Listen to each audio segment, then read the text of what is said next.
Good morning friends. आज का topic है कनेक्टिंग वर्ड्स। कनेक्टिंग वर्ड्स का मतलब होता है जो दो सिंपल सेंटेंस को जोड़ने का काम करता है और अपने सेंटेंस को, अपने व्यूज़ को बताने के लिए और अपने तरीक़ा से बताने के लिए कनेक्टिंग वर्ड्स की हमें ज़रूरत पड़ेगी। इन कनेक्टिंग वर्ड्स को हम अपने सेंटेंस में तभी ला सकते हैं when we do practice of such concept. Means after getting this concept, after understanding this concept, we should apply daily or we should frame different types of such sentences and make or translate into English. Only then you will be able to use such type of connecting words in your sentence and then your English will be fluently. देखते हैं connecting words. पहला लिखा है मैंने no sooner then, दूसरा है hardly, scarcely, when और before, as soon as. ठीक, नो सूनर देन का हिंदी मीनिंग होता है ज्यों ही त्यों ही। हार्डली और स्कार्सली को हिंदी में बोला जाता है मुश्किल से कि। एज सून एज को हिंदी में बोला जाता है जैसे ही वैसे ही। अब आप ये देखे होंगे कि इस तरह के सेंटेंस या इस तरह के कनेक्टिंग वर्ड्स ये सिर्फ एक आइडियाज़ को एक्सप्रेस करने के लिए यूज किया जाता है। इट मीन्स दैट ये जो तीनों कनेक्टिंग वर्ड्स हैं it expresses the same idea.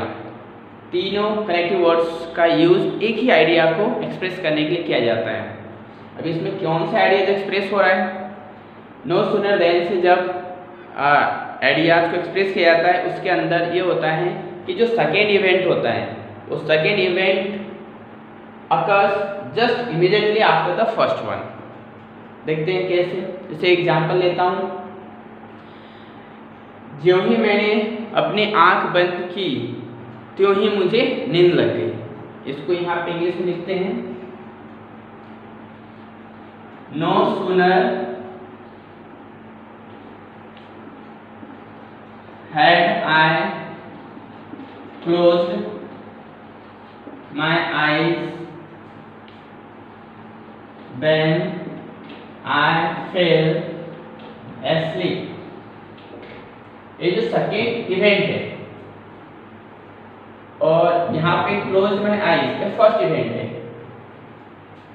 जो ही मैंने अपनी आंख बंद की त्यों ही मुझे नींद लग गई। It mean that the second event occurred immediately after the first one.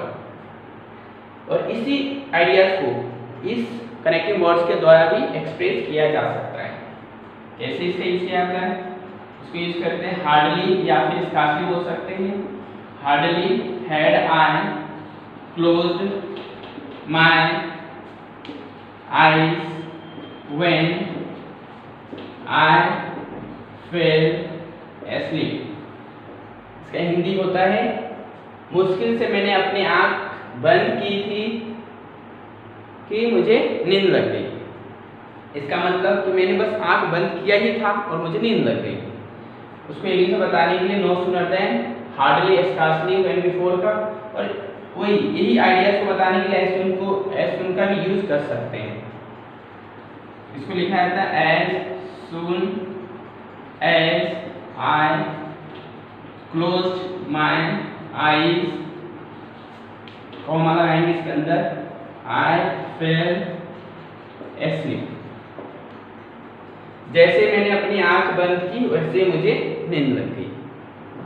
इसका एक और सेंटेंस बनता है नो सूनर में डीड का भी यूज करते हैं।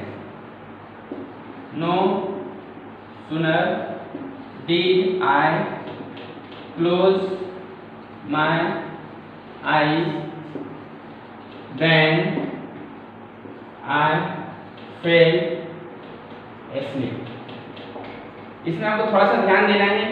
नो सूनर के साथ में जब हेड लग रहा है तो हेड के साथ में वर्ब का थर्ड फॉर्म लगता है और डीड लगाते हैं तो यहाँ पर वर्ब का फर्स्ट फॉर्म लगता है। सिमिलरली हार्डली, स्कार्सली जब यूज करते हैं तो हेड उसमें होता है, इसमें डीड नहीं होता है। इस हेड के साथ में हमेशा थर्ड फॉर्म लगेगा और ये सब सेकेंड फॉर्म ही है। V2 ये सब सेकेंड फॉर्म है, सिंपल पास्ट में रहता है इस सेंटेंस। ये कंडीशन इसको हमें याद रखना है।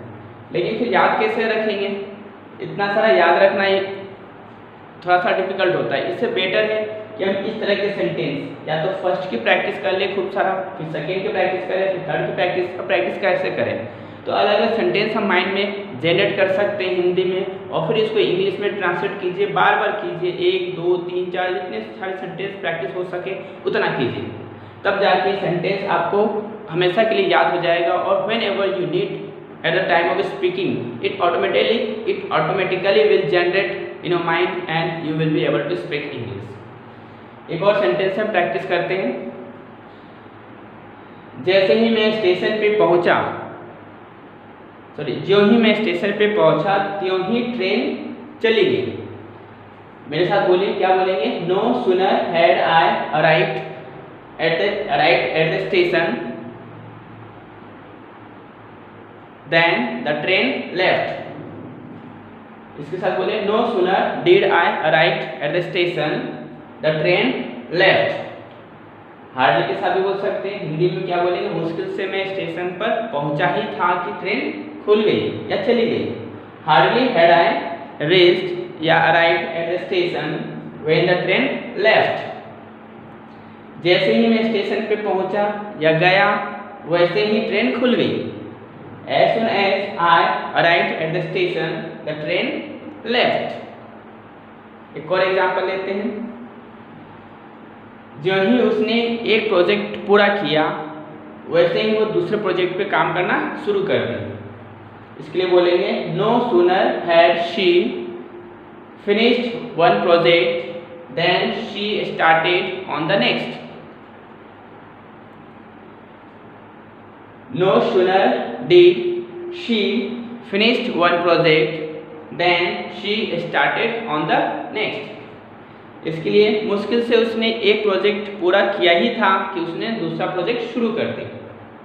Hardly had she finished one project when she started on the next. जैसे ही उसने एक प्रोजेक्ट पूरा किया वैसे ही उसने दूसरे प्रोजेक्ट पे काम करना शुरू कर दी। As soon as she finished one project, she started for the next.